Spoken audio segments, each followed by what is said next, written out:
Hello అండి. Konaseema special రొయ్యల పులావ్‌ని pressure కుక్కర్‌లో ఏ విధంగా తయారు చేసుకోవాలో ఈజీగా చూపిస్తానండి. దీనికి బాస్మతి రైస్ అంత బాగుండదండి. రోజు రెగ్యులర్‌గా వాడుకునే రైస్ అయితేనే పర్ఫెక్ట్. ముందుగా ఒక గ్లాస్ రైస్‌ని కడిగి పక్కన పెట్టుకోవాలి.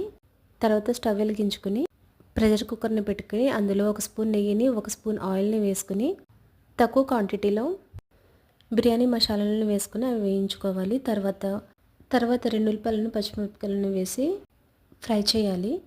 తర్వాత ఒక కప్పు శుభ్రంగా క్లీన్ చేసుకున్న రొయ్యలను వేసి అందులోంచి వాటర్ అంతా అబ్జర్వ్ అయ్యి ఆయిల్ సెపరేట్ అయ్యేంత వరకు కూడా వేయించుకోవాలి.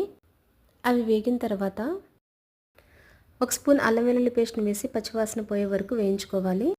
వెంటనే సన్నగా తరిగిన టమాటా ముక్కలను వేసి అందులో ఉప్పు, కారం, పసుపును వేసి కొద్దిసేపు పాటు మూత పెట్టి ఉడికించుకోవాలి.